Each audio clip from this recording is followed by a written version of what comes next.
going to continue, of course, in Genesis chapter 31. And one of the things that we notice about this chapter, and here I am in Exodus 31 trying to figure out where I'm at. So let me get over here to Genesis.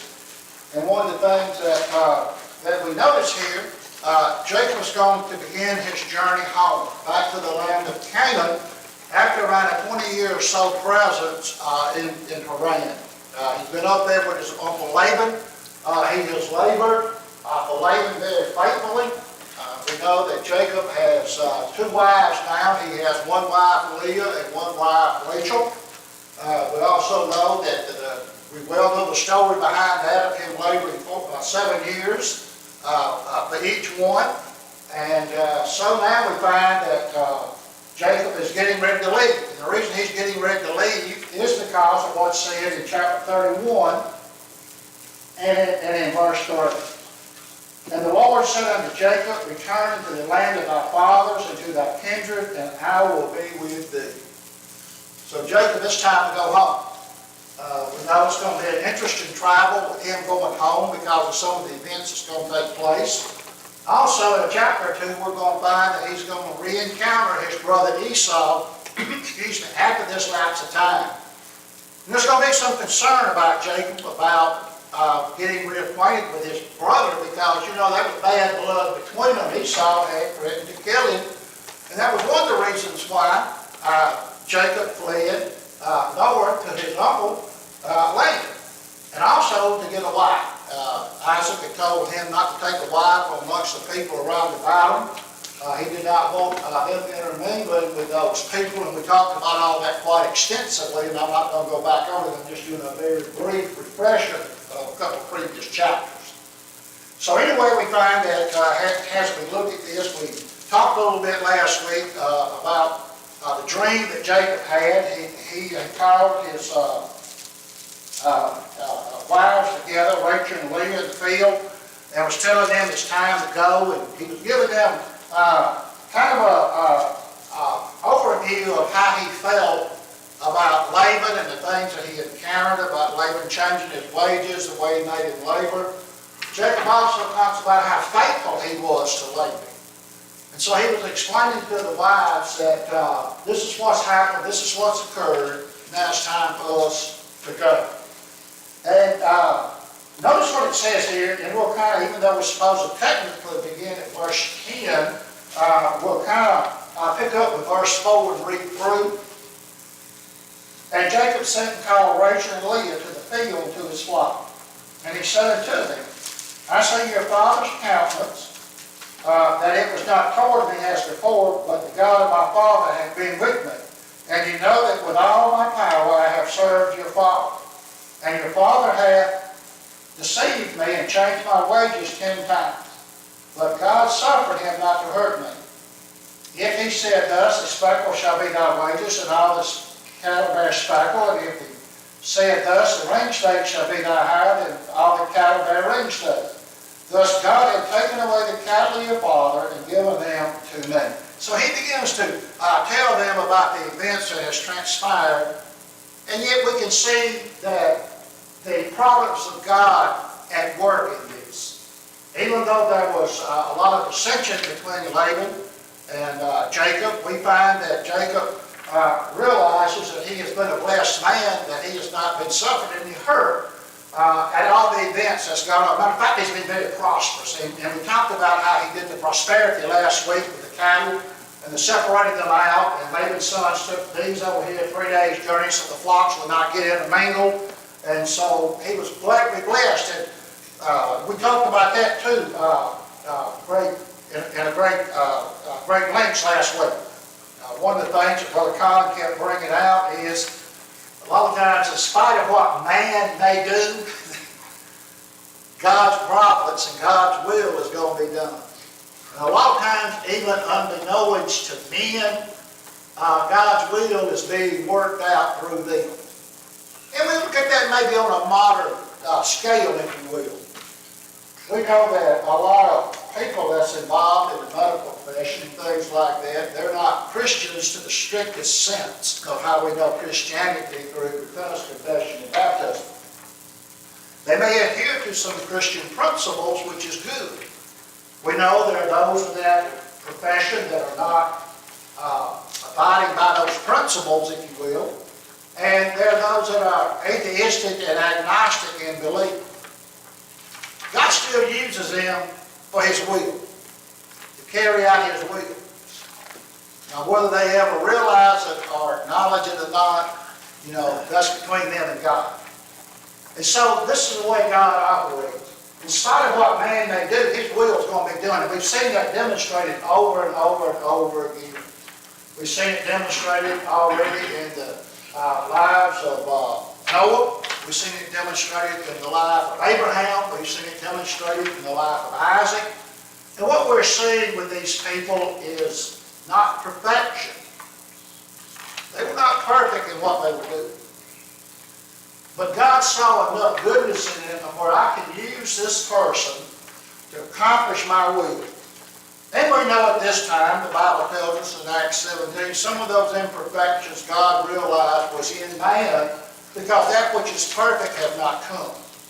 The call for repentance that we have today had not been put in motion. As we said before, we're dealing with Genesis, the beginning. This is how we got to where we are today, okay? And there were many events and many things happen in past history in the Bible so we can have the good things that we have today. And so we find that with this, we find the dissension between Jacob and Laban. As a matter of fact, Laban's sons had gotten very jealous of Jacob. Because we find the reason that Laban's countenance had failed is found in verse 1. And he heard the words of Laban's son, saying, Jacob had taken away all that was our father's, and that which was our father's hath he gotten all the glory. So, Laban's sons now are jealous of Jacob's prosperity, basically. Through this choice of the speckled sheep and goats and the speckled and striped, we kind of see a shadow or type of Jesus Christ in this.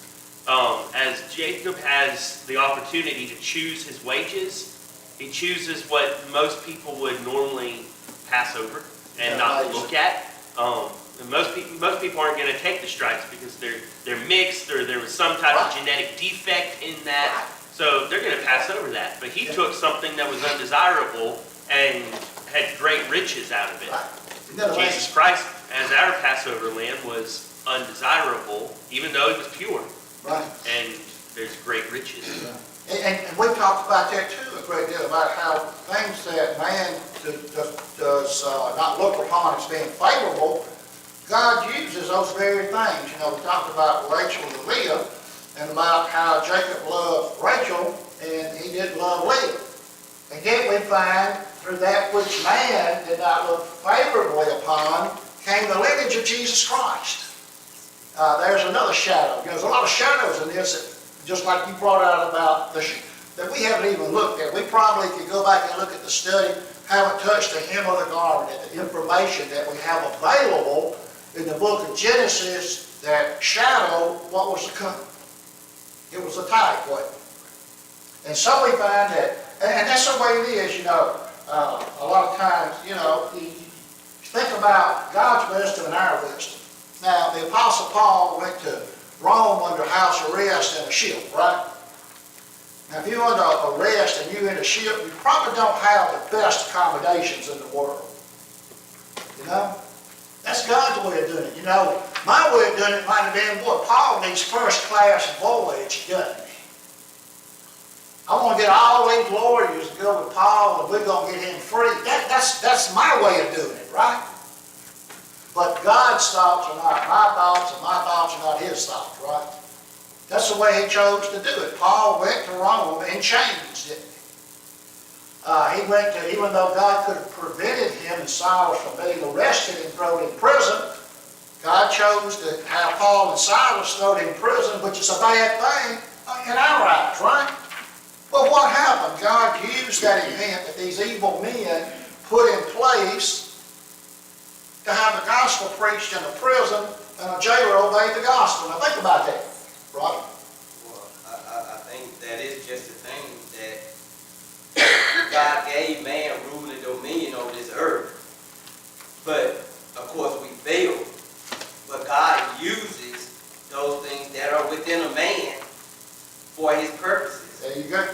even when you go back to, you think of what Jacob and his mother did to even get in this situation.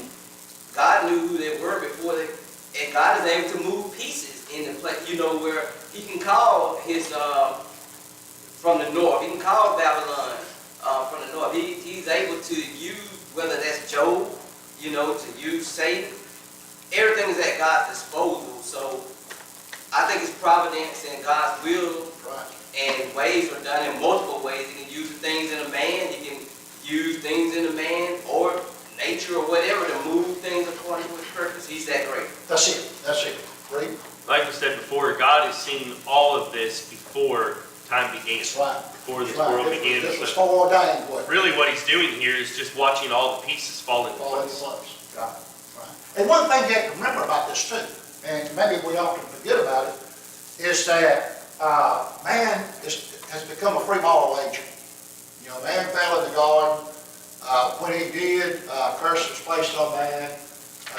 God saw that man needed that free moral agency because it's like anything else. What's better service? Voluntary service or forced service? Which one do you appreciate the most? The service you volunteer, right? It's the same thing, okay? God wants service involuntary. He don't want service under the gun. He could, in his power and will, put tight restrictions on us and force us to obey the gospel. Well, that would probably be a bigger rebellion and force than there is now, okay? So you do it at free will. So these people were allowed to make decisions, whether it was with God or contrary to God, because of their free moral agency. We see that being human, a lot of human wisdom is injected into this, and yet God's will is played out. I think that's what you're talking about, Roger, in this. So we find that Jacob, really what he's doing here is explaining to his wives the situation between him and Laban and the sons about they're envious of him, and we talked about that great tool the devil has called envy. And so this is what has brought this about. And so, Jacob's telling them, he said,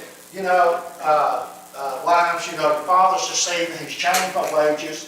But God has looked out after me and said, I suffered no hurt. There are some thoughts about some of the things that Jacob had gone through, but yet he's coming out blessed. And so we find that he said that they don't understand the divine ownership in verse 9. That these cattle that Laban perceives as being taken away from him, and that's how a worldly man would perceive it, okay? We're going to see his perception on some other things. Laban would use kindness kind of like a weapon, okay? When it would make him look good, he would play the kindness role. But when he needed to really obtain what he wanted, he would obtain it, one way or the other. And we're going to see this here shortly if we get that far in this lesson. And so we find that God had divine ownership of this. It was God's plan for me to be prosperous, because I've got to go back to Canaan. And then he's going to talk about a dream that he had. And he's explaining this to his wives. That's what he's doing. So they would understand the picture and what was going on. He was going to need their support. He was going to need the support of his people to make this happen. He realized that. God just didn't pick Jacob, Leah, and Rachel, and that tribe up and pick them up and just set them over in the land of Canaan. God said, you go. Now, if God said go, that means I got to do something. God's not going to pick me up, Daniel, and take me to wherever. I'm either going to have to get in a car, I'm going to have to pack my bags, I'm going to have a hotel. You follow what I'm saying? That's the way it works. We've got to do our part. Okay? God will do his part. And so we find this dream that Jacob has had, and he's going to tell Rachel and Leah about it in the field. Verse 10, and it came to pass at the time that the cattle conceived that I lifted up mine eyes, and I saw a dream, and behold, the rams which leaped upon the cattle were ring-staked, speckled, and bristled. And the angel of God spake unto me in a dream, saying, Jacob. And I said, Here am I. And he said, Lift up now thine eyes, and see all the rams which reach upon the cattle that are speckled, for I have seen all that Laban had done unto thee. God had seen the things that Laban had done, the injustice and the manipulation and things of that nature to Jacob. But you know, when you stop and think about it, Jacob had been involved in some manipulative things himself. Okay?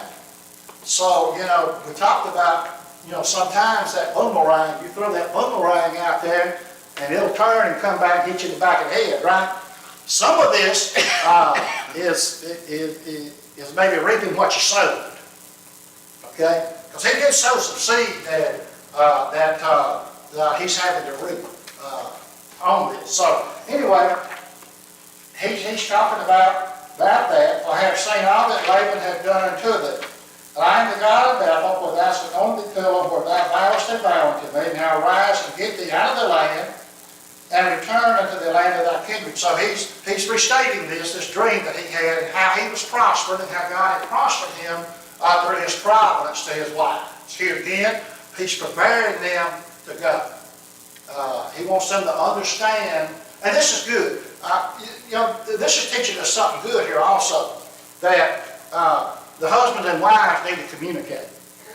Jacob is communicating with his wives on a very important issue. He's fixing to upheave the whole family.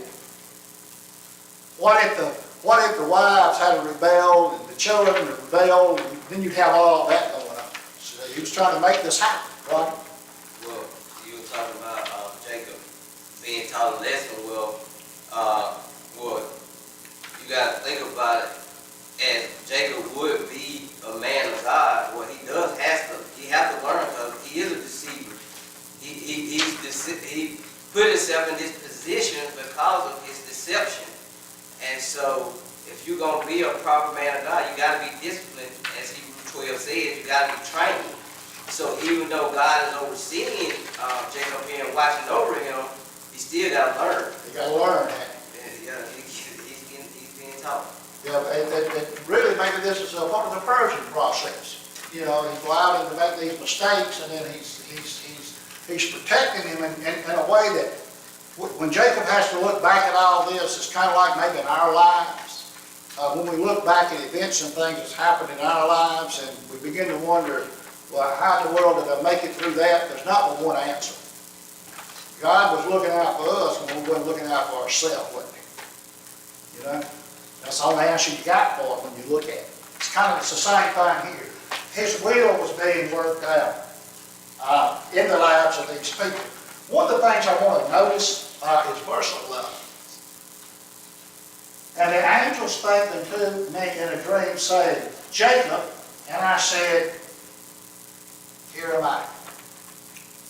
You know, that's going to kind of be a theme that we're going to see in the Bible. This is the first time that maybe it's written like this, here am I. Maybe it's implied in other places up in Genesis, but we know Genesis has a lot of first that just comes out and just says, okay, here am I.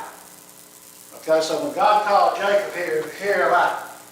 You know, it's not like what, when we'll go back to Adam and Eve, that Adam did. You know, he went and hid, didn't he? Where are you, Adam? You know? Adam didn't say, here am I, Lord. You know? It'll be mentioned many more times afterwards. That's where I'm going. That'll be Yeah. the first time. Yep. But also, the necessary inference here says to me and to you, to all of us, when he said, here am I, it's as if to say, Lord, go ahead and speak. Your servant's listening. Yep. And then down that next verse, I believe God's going to identify himself with him and remind him that you know me and you've already talked over at Bethel. I'm that same God. That's what it means, house of God. I'm right now ready to do what I promised you. You made a vow unto me, and I made a promise unto you, and now we can carry it out. Right. That's what you call a real good relationship. It is. Yeah. You know, that here am I seen again. I'm just going to look at a few passages, okay, and then we'll go back to the main text of the lesson. Exodus chapter 3 and verse 4. And we know about Moses and the bush that was burning, but was not destroyed, which was the presence of God. I'm just going to jump down to verse 4. And when the Lord saw that he turned aside to see. God called unto him out of the midst of the bush and said, Moses, Moses. And he said, Here am I. It's like what you was talking about, Brother Tom. Here am I. Isaiah 6:8, and then we'll go back to the lesson. There's another example of here am I. And we probably use this one probably more than what we do the rest of them. But anyway, we find in Isaiah 6 and verse 8, I'm just going to kind of jump on down there. Also I heard the voice of the Lord say, Who shall I send? I think this is where we bring that thought from most of the time. And who will go for us? Then said I, Here am I. Send me. So we find, has God worked with these people, appeared to these people, they realized the power that God had and respect to it. Here am I. So, and in this case, God spoke directly to these people. Okay? We know that, and yet today He spoke to us by His dear Son and His Word. So when we read something in the Word and we begin to meditate on it, here am I, send me, we're responding still to the Word of God. But it's on pages of the New Testament. It's on the New Will that it's done. It's not done in a type of miraculous manner like this was done as we would think about it. And so we find that in verse, we read verse 32, he talked about the rams, and we talked about Laban and what he'd done. I am the God of Bethel. There again we see that statement, I am. We talked about that, very often in the Bible. It talks about Jehovah, and Yahweh being the name of God. But when you really look at it, you see that I am has a very bold and present statement about the name of God. I am. When Moses asked, Who am I going to say to send me? You just tell him I am sent you. When you say I am, that's a deep thought, really. I existed before, I exist now, and I will exist in the future throughout eternity. That's a very powerful title. I am, I exist. I am the beginning and the end. And I am the Alpha and Omega. I am. It's a very, very powerful thought in those two words when you stop and think about it. And of course, as Brother Kahn said, verse 13, he had appeared to Jacob at Bethel, and Jacob named that place Bethel because of being the, he said, it is the house of God. God's presence is here. So he's reminded about Bethel and about the blessing. And so in verse 14, and Rachel and Leah answered and said unto him, now here's their response, okay? Here's what their thought was on the matter.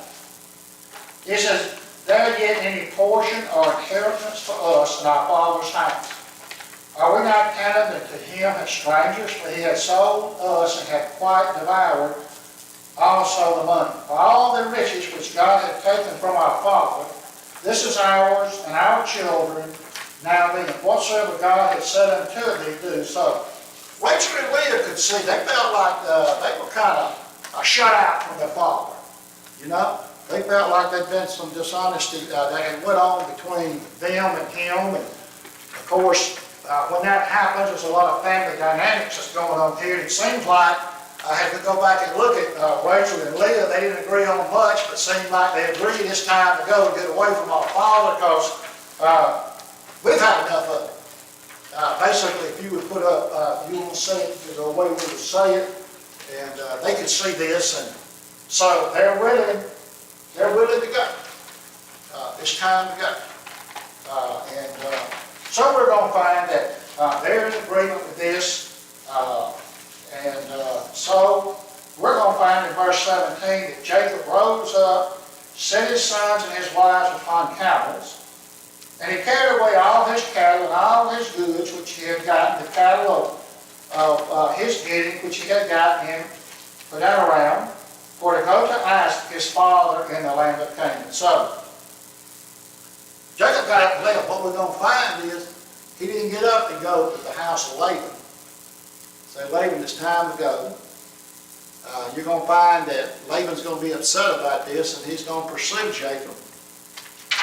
He feels like, if you're gonna see as this part of the narrative unfolds, that Jacob's taking everything I got. Everything that he's got belonged to me. He got my wives, he's got my daughters, he's got my grandchildren, he got some of my servants, he got my cattle.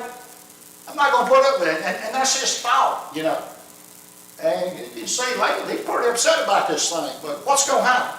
He considered himself working 20 years for all of that. He thinks 7 years for Leah, 7 for Rachel, 14, and six years he worked for those cattle. Yep. So he thinks, well, it's all mine, but God taking care of me. He's been looking out for me. Yeah, that's what he's gonna tell later. You know, It wasn't wrong for him to think that way. Well, you know, Laban here is the one that's being dishonest about the whole thing. You know, he's the one upset. You know, he's going to say later on in the text that, you know, you went up and slipped out by night and took all my stuff with you and my family and all like that belonged to me.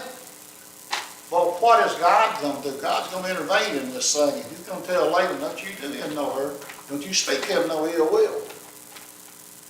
You know? So there's the problem. So God coming in to protect Jacob and his mission back. So there was a bigger picture here than just this family victory and this family fussing and this infighting that was going on with it. Okay? God knew there was a bigger plan here.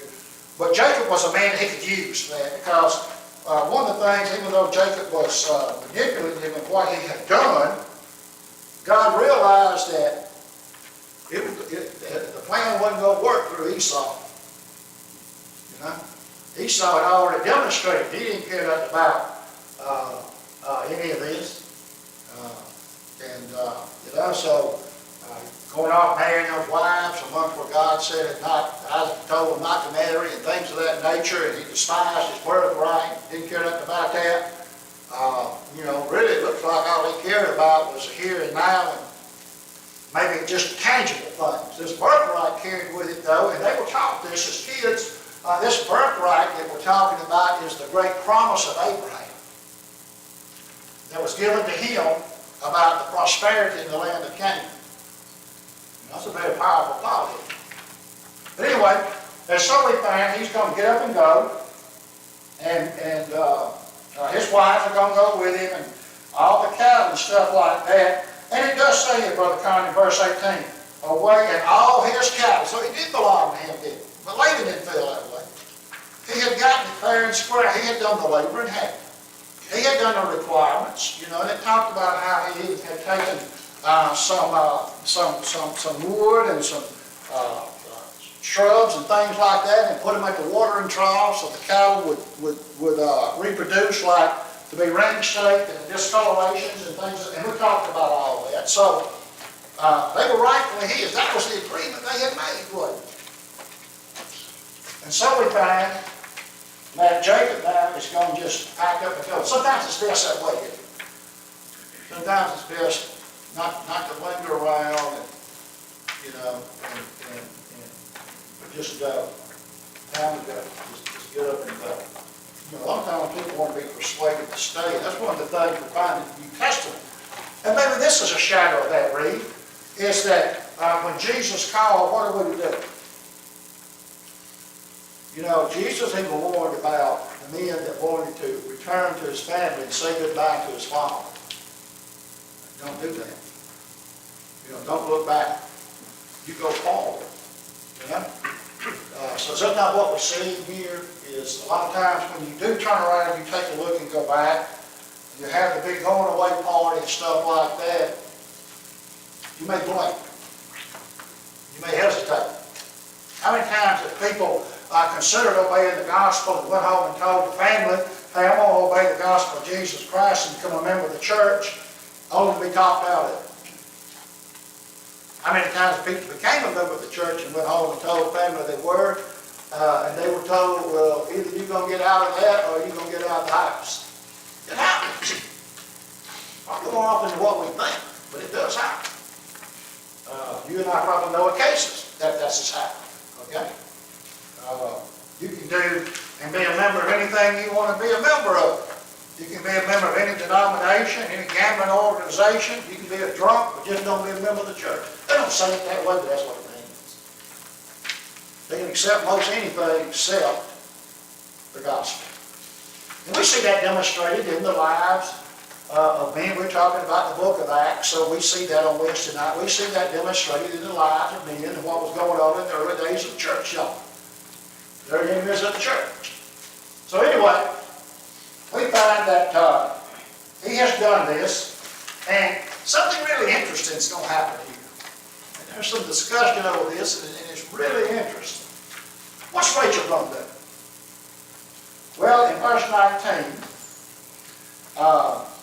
and Laban went to shear his sheep.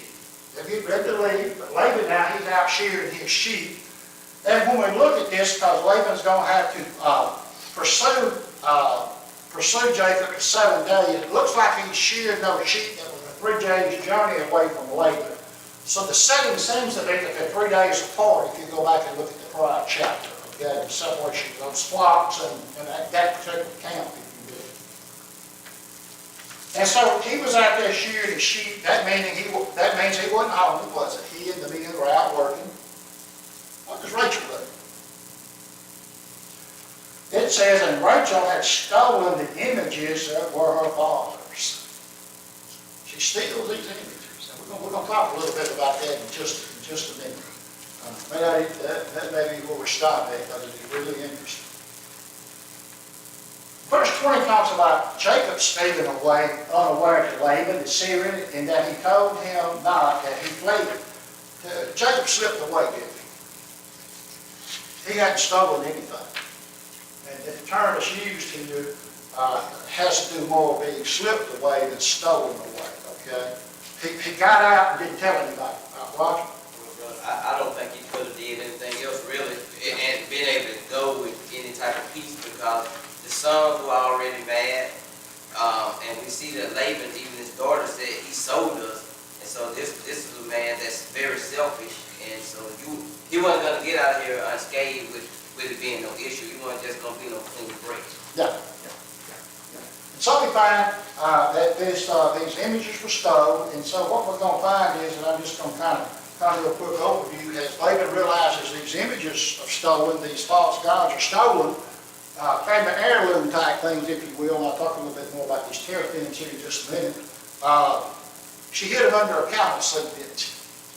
That's pretty interesting. If he goes to search for them, he can't find them, can he? Well, they in her camel saddle the whole time, aren't they? Kind of interesting where she hid them. One thing about these gods that Laban had, these idols he had, they were not like the God of heaven. They could be stolen, couldn't they? You could just pick them up and throw them off. Amazing, isn't it, what man would cleave to it. So, you know, the God of heaven can't be stolen, can he, Roger? He's where he always been. You know? Now, we can reject him, and I guess we could steal away in that sense, you know what I mean? But as far as picking him up and taking him and stealing him and putting him in a saddlebag, I should tell you a lot right there, shouldn't it, about these false gods. But anyway, she had stolen these images of her father's, and there's a lot of thought on these images, and I thought what I would do, I'd just kind of give an overview of some things, and then maybe we'll talk about some of the whys about this, and there are some thoughts on that. But we know that these people were idolaters. Laban and that family, we know that when they, in that period of time, in that part of the country, idolatry was just as commonplace as it is today. Only they did use more images and things of that nature. Today the images are different, but it's still the same thought pattern. And so we find, and I'm just going to read this. Why did Rachel steal the idols from her father's house? What was this all about? The Bible doesn't really say why she did, but she did. Some of the thoughts run down the line of that these images was something that she wanted to take with her to remember her former home, because she knew she wasn't coming back. It's kind of like when kids go off to college or leave home. Sometimes they'll take a little something with them as a reminder. Maybe it's a teddy bear with a girl. or a doll. Maybe with a boy, it's the basketball he played with as a kid. And that was one thought on it. Another thought is that, well, you know, she began to realize that the God of Jacob is one that is a more powerful God, and she wants her father to, you know, quit worshiping those gods. And that's one thought on the matter. And I'm going to read you this right here. This is really interesting.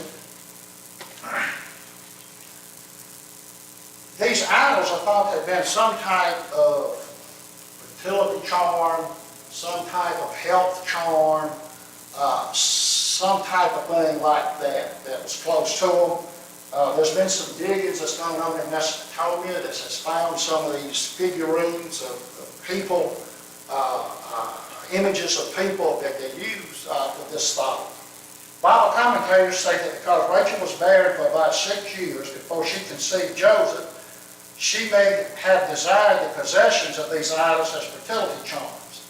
These images are teraphims, Judges 17:5, 18:14, would use small human figurines 2-3 inches and often made of wood, clay, and precious stone, 1 Samuel 19:13-16. Although some represented male gods, most were figurines of female deities. These gods were thought to promote fertility and health. Excavation in the Middle East have dug up a large such artifacts. Okay, another reference is Hosea 3:4. Another possible reason could have been that Rachel wanted to ensure her inheritance and her father's assets, which were already given to Laban's sons. Records found at the Nuzigid in Mesopotamia show that in the patriarchal age, the holding of family and household gods meant that the holder is entitled to his father's property. Okay? Cuneiform texts from Nuzi in Mesopotamia also reveal that the household gods were inherited by the fathers, by the sons at the father's death, and not by the daughters. So this was probably the main reason Laban was so determined to give them back. And as you look at this in the bigger picture, I guess my thought patterns may be on the same thing. Okay, it has to do with inheritance because they had already said, the girls had already said earlier, well, our father, we don't have anything. He spent everything that we were supposed to get. So there's some thought on that. Rachel had no right to steal these items. In doing so, she violated God's commandments by having an idol. Exodus 24-6. Coveting that which did not belong to her, verse 17 of Exodus 20, and verse 15, and lying to cover the act, verse 16 of Exodus 20.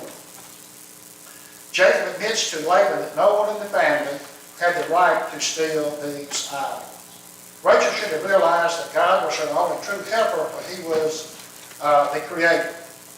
What could these idols do? She knew that Joseph was an answer to hear her prayers to God for children, Genesis 30, verse 22.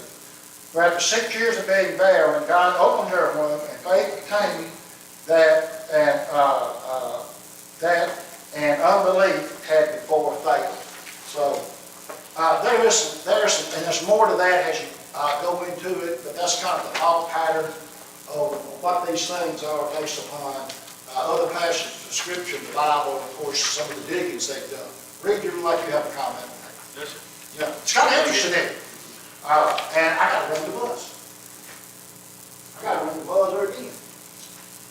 Hey, brother, when y'all get looking at that story and finish it up, I do kind of find it interesting about Rachel that, first of all, it says she stole them, okay, and they are items.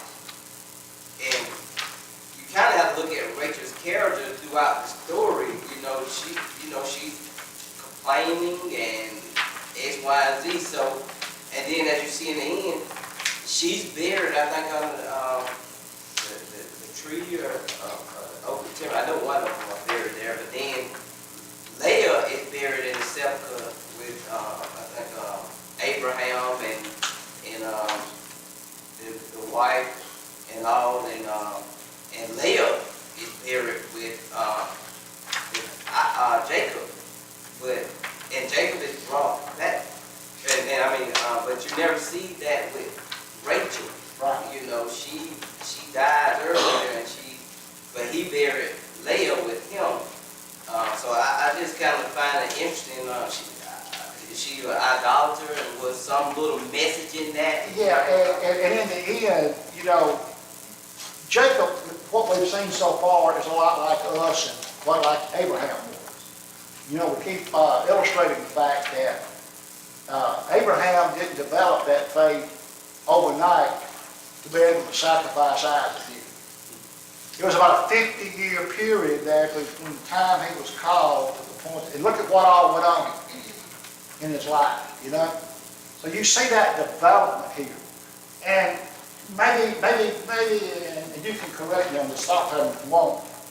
Seems like to me, in the end, he realized the blessing was going to come through Leah. He had the blessing the whole time and didn't know it. Am I on the right thought pattern, you know? It just seemed that there was something different with Rachel. Yeah. Oh, yeah, well, you know, Yeah. Rachel had, you go back and look, she, Yeah. you know, she was something else to deal with, you know? Go ahead, Jim. Bobby, if you look now, after reading it and putting all the pieces together, that Leah was the undesirable one. Right. And Rachel was the desirable one. So Rachel was what Jacob wanted, but Leah was probably what God had destined him to have. And That's, so when that happened, that was God's hand in it, not. it is, it's the promise of God is working out like it is. She was a deceiver, you know, it seemed like she was more in the image of her father.